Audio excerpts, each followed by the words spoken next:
you say hi, Gaby? We have a guest today. He's not feeling so well. He's having bad allergies. Hi everybody, it's Brittany, and today I am doing the Kat Von D 10-year anniversary. Now I know this has come out a while ago. I've been in a kind of transition stage between recordings where I'm trying to get all of the video out prior to the room change, if you couldn't see, and after. So I haven't recorded in a while, so this is a little awkward and feels like it's new again. Is that weird? That's probably weird. Anyways, so I know that, like I said, this is a little bit older, so at this point at least. This is what the outside packaging looks like. These are the color shades, so looks like that. Packaging is beautiful, at least on the outside. And nothing else. That doesn't tell me the price. Anyways, this is what the outside of the actual packaging looks like not the cardboard that it comes in. The actual packaging. We have this lovely picture here that she drew, and then again on the back it has the shade names, so they look like that. Now inside, this is what the inside of the actual palette itself looks like.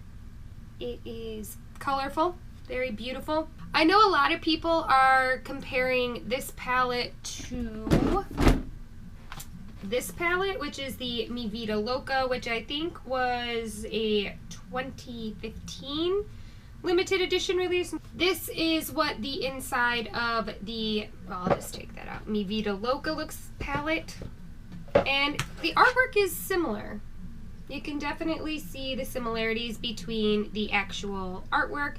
Only difference is that this is small, but I'm thinking that the pans are going to be relatively the same size. Oh, stop falling on me. I have stuff all over me now. I don't want it on my white shirt. This is the comparison of the two palettes. As you can see, they are relatively the same pan size. This one up here has 16 pans, and this one down here has 24. As you can tell by looking at these though, this one up here obviously has a lot less space, takes up a lot less space than this one down here. Now I know that that was one of the main complaints that people had about this palette, was that it was huge. And it is, I'm not gonna lie. Like, comparing them side by side, you could definitely see this takes up, well, here. As you can see, there's a lot less surface area going on here. So, and they are about equally as thick too. Anyways, with that being said, I will say this, looking inside of this 10-year anniversary palette, there are noticeable differences inside this palette that I do not get inside this palette. For those of you who think that the Mi Vida Loca palette is similar, what I'm going to do is I'm going to swatch these, and any color that I see that I feel might be similar, I will swatch out of here so you guys can see the color difference. Now, in the Mi Vida Loca palette, you do have more browns and color differences. The way this is set up, I think, is beautifully. There are more mattes than there are shimmers, and this palette here is about, I feel like it's about the same. In this palette, we have 1, 2, 3, 4, 5 shimmers, and in that one we have 7. So the difference is kind of the same as far as the ratio. It's not the same, but it's similar. More mattes than shimmers, which is good, I guess, for creating eye looks. Anyways, I'm just going to get right into this, and I am going to start swatching and praying that I do not get it on my pretty, will you like my shirt? It's got a peach juice box on it. It's pretty. I did retrieve the box. I'd throw it, but then I realized that I need the color shades. So I will have this box to refer to. All right. I am going to start with this. All right. So as always, I'm going to go like a book. So I'll go up here and then down here. The first color of this palette is the shade Adele. And if I had to guess, this would be the closest, and this is the color Vox from the Mi Vida Loca palette. Next we have Malice, which is this brick color, and it looks like that. And this one doesn't have one that is similar, so really there isn't. Looking at the palette in front of me, I have an orange, but it's too light, and then the other orange in this palette is a shimmer, so there's no kind of. But this one, which is Ashley, could be compared to Analog. So Ashley is a little bit more, I'm finding that some of these are coming out a little patchy, which is weird to think about because the Mi Vida Loca palette is older, so the shadows aren't as fresh as this 10-year anniversary one, so it's kind of saddening. Anyways, next in the 10-year anniversary, we have Gina, and it is a yellow. And then the closest one I have in the Mi Vida Loca would be Fran, but again, I could tell, sorry, by looking at it, it was too bright. The next one from the 10-year would be Egypt, which is this gold color. And then out of the Mi Vida Loca palette, the closest thing that I have is, which it's not, it's Legend, and it is definitely a lot lighter. And it is gold-ish, but it's more of a shimmery yellow. Next out of this one, we have Sylvia, which is just a nude color.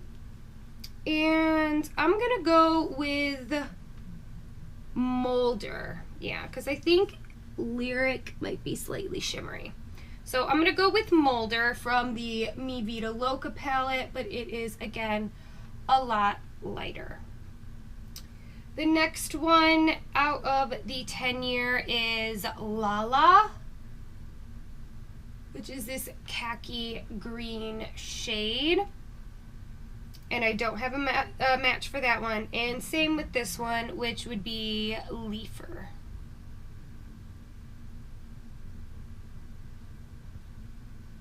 Okay. As you can see, the shimmery shades definitely perform the best. But personally, considering that this is from the Mi Vida Loca palette, Mi Vida Loca, these ones seem to have swatched better. Now, it could easily be that it's because I have actually handled this palette before, whereas this one is fresh out of the box, so the swatching is a little bit stiffer because it hasn't been played with at all. Keep that in mind. But as far as color comparisons, I think that these two are probably the closest as far as matching that we have, and then this would be Adele and this would be Vox. If you look at them, you could see that Vox looks a little bit deeper. It could also be that the swatch is better. But to me, this one looks warmer and this one looks cooler. But that's my opinion. Now I am moving on to this one here, the bottom row. Please don't be on my shirt. First color is Melanie, which you can't really see because I'm fair and it's close to my skin color. And this one I feel like is closest to the color Lyric that I was talking about when I swatched Molder instead for, what shade was it? Sylvia? Yeah. And as you can see, well, you can barely see, we have this shade here, which is the Melanie one. It is a lot warmer, or a lot cooler and pinky than the color Lyric. Next, we have Alexandra. Is it Alexandra? Which this one is super pretty. All right, I really like this shade a lot. So when you're looking at it, you're seeing this orange color to it, but can I get it to color shift for you? You might be able to see the glitters in it. And these glitters are actually pink, so it shows up orange, but it's got this pink glitter in it, so it color shifts to pink. Now it's not pink color shifting because it's not a shimmer, it's a glitter within it, so keep that in mind. And I guess the closest one I have to this is Harpsichord. And see, this is more of a burnt orange. With this, let's see, I'm gonna go back into the top row, that second one, Malice, again. All right, so I was checking that one because I felt like with the way that this was burnt orange that it might be similar to the Malice shade from the first row, but as you can see, this one is definitely different. All right, next in the row, we have Nancy. And this is a nude color, but it is a deep nude, and I don't have really a shade that is similar to it. Next, we have Katherine, which is a purple. This is pretty. Oh, I don't like the way it swatched, though. So this is a glittery purple. This is actually called Katherine 2, or square. This is supposed to be a squared because it's like Katherine and then it has the upper 2 for squared, but it might be just Katherine 2. I don't know. It looks like that. And the closest that I have here would be probably Anthem. Ooh. And it is obviously much different. All right, next we have, and I really do like this shade, but I've seen, oh, never mind, I lied. The next shade that we have is Kelly. Okay, never mind, yeah. It looked more blue on my hand, on my finger, but this color here, it is a brown that color shifts to blue, which it doesn't really color shift. Again, these aren't shimmers, these are like mattes and then glitters, so they're not shimmers that are color shifting. This is a brown that has a blue glitter within it, so it does essentially color shift. Can you see where it's kind of turning blue a little bit? But again, like you still can't see that pink, that's saddening. But again, it's glitter within it. All right, next we have Sarah. I feel like Sarah is a really pretty shade. It is a taupe color. It kind of reminds me of the contour shade from the Kat Von D Sage palette, except this one has more of a purple gray tone to it. If that makes any sense. All right, next we have Carolyn, which is very beautiful, very beautiful. And the closest that I have would be probably Hyper Ballad, but again, this is lighter. This is Carolyn from the 10-year and Hyper Ballad from the Mi Vida Loca. And then last from the 10-year, we have Chad, which is this royal blue. Oh my god, that went on so smooth and nice. I do feel like they're a slight bit powdery, but I don't care. And the closest one I have would be Dark Wave from the Mi Vida Loca palette, but again, not as pigmented actually. Well, it's not that it's not pigmented. It's not pigmented. It is pigmented. It's just lighter, very much lighter. This is has more purple, I feel, in it. All right, those are the comparisons between these two. That was really hard to get off my arm without getting it on my shirt because the blue did not want to leave. I had to actually go like get soap and water and wash my arm. Anyways, I am now going to I'll do 3 brush swatches. I want to do 2 of, I'll do 4. I'll do 2 mattes and 2 shimmers. So the first one that I want to do is going to be probably this Malice color. For some reason, I really, really like it. All right. So that is the Malice. Here, what do we do? Fingers. We'll do like I usually do. Finger swatch next to brush swatch. They're very comparable in person. It does not appear as though there is much of a color difference. So that is good in my opinion because that means that brush swatching and finger swatching can yield the same results. The swatches that I think I'm going to do are going to be the Malice one that I just did, which is this shade. I also want to do this one, which is Carolyn. And then I want to do these 2 because these are the ones that kind of color shift. So this one is Alexandra and this one is Kelly. So next I'm going to do the Carolyn, which is the other matte shade. So why don't we do this right this time. So this is the finger swatch for Carolyn and then brush swatching. These appear to blend beautifully. Looking at them in the monitor, you can see that this one is obviously not as opaque as the finger swatch, or I'm like all over the place because I can't say. It's not as opaque as the finger swatch, but it blends so nicely. And I do have a tad, like right there, I do have a tad bit right here of kick up, but it's not horrible. Next, I'm going to do the Alexandra, which is that beautiful orange. And let's see how this one brush swatches. I don't have high hopes for it because it's a brush swatch. And try to be super careful so I don't end up with it on my shirt. Alright, so I'm just going to show you. I do have it on my arm and it does appear to be pretty opaque.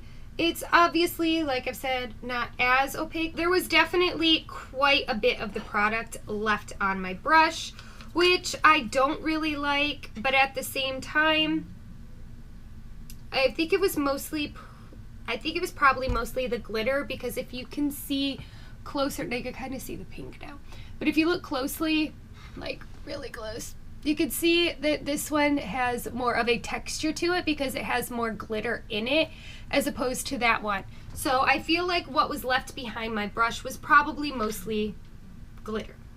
All right, the last one that I'm going to do is Kelly. And it looks like this, and it leaves more, like when I swatched it, I thought it was going to be more blue because it showed up really blue. Let me see if I can show you. Yeah, like it looks really blue on my finger, but it swatches brown, which is, I got excited. I thought I was going to have like a blue that color shifted to brown instead of a brown that color shifted to blue. And then the brush swatch. Ooh, we are lacking here this time. But again, it blends so nicely that I don't really see it as an issue. Oh, we are a little bit patchy. All right. So we're a little bit patchy. You can see that we got a little bit of darkness at both ends of this. But honestly, I don't really see it as too much of an issue. to me. I wouldn't use this color in my crease anyway, so it's not an issue to me, but it could be an issue to some. All right, my conclusion on this is that these colors are beautiful. I definitely like a majority of the colors in here, and some of them, actually, not very many of these feel like repeats. So if you owned the Mi Vida Loca palette, then this isn't going to be, though, a second Mi Vida Loca palette, but if you did miss the original Mi Vida Loca palette, this one is a good substitute. Now, would I tell you to go buy this if you have the Mi Vida Loca palette? No, only because I'm sure that if you have the Mi Vida Loca palette, that means that you collect palettes, especially if you still have it, meaning you have kept it for years. This palette as well, which is the Metal Matte palette, and again, we do have some of the similar color schemes going on in here that you have going on in here. Now, these palettes are all colorful. If you needed a new colorful palette and you were looking, this one is good. I prefer personally the Mi Vida Loca palette, but then again, Mi Vida Loca palette to me is like my ride or die palette currently. Like, I told my husband, if my house is burning down, bring me the Mi Vida Loca palette. Like, that's it.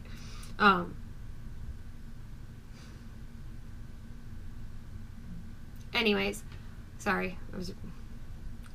Anyways, I feel like this palette is good for anyone's collection who is looking for colors. Now, this is not the only palette that has colors within it. This one is rather expensive. I want to say this one was around $60, so it is on the higher end of the price scale, especially when you take into consideration that you have palettes like these, which are also extremely colorful and doesn't really overwhelm you, because I find with other palettes, especially with ones that are like this where there is a lot going on, that it can be not confusing, but it can be overwhelming trying to look for things. And with small ones like this, where you have your staple colors, like you have a fuchsia, you have pink, well, some might say it's a purple, but to me it's a fuchsia. Then you have some glimmer or shimmer shades, and these are actual shimmer shades. These aren't glitter. You have a few shimmer shades, and then you have some mattes mixed in as well, and these are very pigmented, very beautiful. These are also a lot cheaper. These ones I think are around $30, which is a lot. Yeah, but it's not $50 with a palette full of shades that you might not necessarily need. So a lot of these colors, if you can dupe them within palettes of your own, especially the more neutral shades, but you were looking for just pops of color, I would suggest one like this Huda Beauty Electric palette. There's also, if you were looking for just shimmer shades, we have, you know, the Huda Beauty Gemstones palette. Those are beautiful. We also have things like Sugar Pill, where you can buy individual shades based on what you want, and these work beautifully, and on and on and on and on. Point being is this: there are a ton of colored shadows out there, so if you are at this point in time, I do know that there is a lot of controversy surrounding Kat Von D, and I try to separate myself between brands and viewpoints, but it's hard when Kat Von D is the brand. She is the brand. It's not like she's an employee within the brand, and I tend to separate myself. Like I said, I'm very good at separating myself from people within a company and the company itself. I feel like it is our social responsibility to make sure that everyone is safe And that's why it's right now it's hard for me to separate the face, the brand, from the statements that were made. I still have one more video using Kat Von D products that I'm going to be swatching, which was some items that I picked up during that were on sale. After that, though, I am going to minimize the exposure that I do have with these products. Now, I'm not going to get rid of them because I did pay for them, and some of them are still my favorite products, but I feel like until there is more of a conclusion or more of a finality to the situation where everyone feels comfortable and I feel comfortable with the outcome, then I'm not going to be using her products on my channel anymore. So it's hard for me to say because I love Kat Von D's products. I've always found them to be amazing, but like I said, moralistically, I feel like I get where she's coming from, being a new mother, but I can't. I wish her husband, and her children, her child and children, if she decides to have more, the best of luck in life and the best, just the best in life.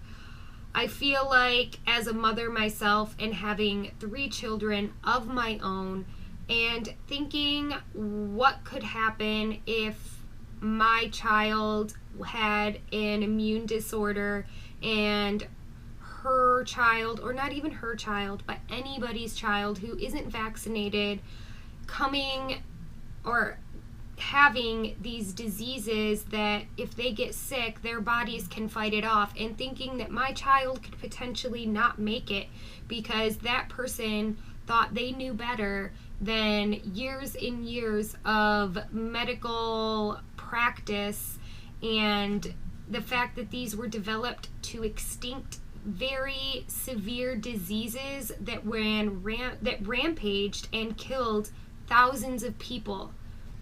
I can't. People in our past have died and would have done anything in their power to make sure that the loved ones that they watched suffer to live full lives and not have died. You have to think that back in the day, or back then, people would have 12, 13 kids and only 5 would be living because of disease that we now can cure, but now people are deciding that they don't want to immunize their children against, and it just seems extremely archaic, and I just feel like it's a spit in the face of those who died before us while we were developing these vaccines to cure these diseases. And not only that, but you have to think that of the thousands of people that die every day in other countries because of vaccines that they don't have access to have people blatantly just not give their children vaccines, those people would give anything to have them. But there are people in this country who are just like, nope, don't want it because of pseudoscience. And while I do believe that pseudoscience does serve its purpose, it definitely pioneers things of the future. I mean, you have to think that penicillin probably was considered a pseudoscience back when it was first engineered and discovered because it was mold. So people were probably like, oh, mold isn't going to cure, that's pseudoscience. And now penicillin is one of the leading antibiotics. So I get that pseudoscience can lead to extraordinary discoveries, but I also believe that we shouldn't neglect those who have come before us, and I don't think that we should skip like stepping stones, I guess is what I'm trying to say, in life, because we're waiting for pseudoscience to pioneer our future. Because it might come to a point where there's different ways of injecting antibiotics or different ways of harvesting antibiotics in a way that is humane or not humane, but in a way that is more appealing to the mass or to those who don't believe in vaccines. But until then, I don't think we should neglect getting vaccines. It's like saying, I don't want to put my arm in this cast because I believe one day that they'll be able to just fix my arm with a pill. You still want to use the cast until the pill form comes along, is pretty much what I'm saying. So, that was a long rambling speech. Anyways, oh, you see this? Oh, it's the table. It hurts and it itches. Hi, Zeke. In conclusion, I hope you enjoyed this video, and I hope you come back for more. I love you all, you beautiful unicorns, and always feel free to make your own personal decisions on something and take your own journey in life. Just because I don't agree with the situation doesn't mean that I can't validate an opinion. I am entitled to my opinion just like you are entitled to yours. I would never ever wish ill, harm, or any of the sort on anybody. It's just my opinion, and I am entitled to it. Anyways, I love you all, you beautiful unicorns. Bye.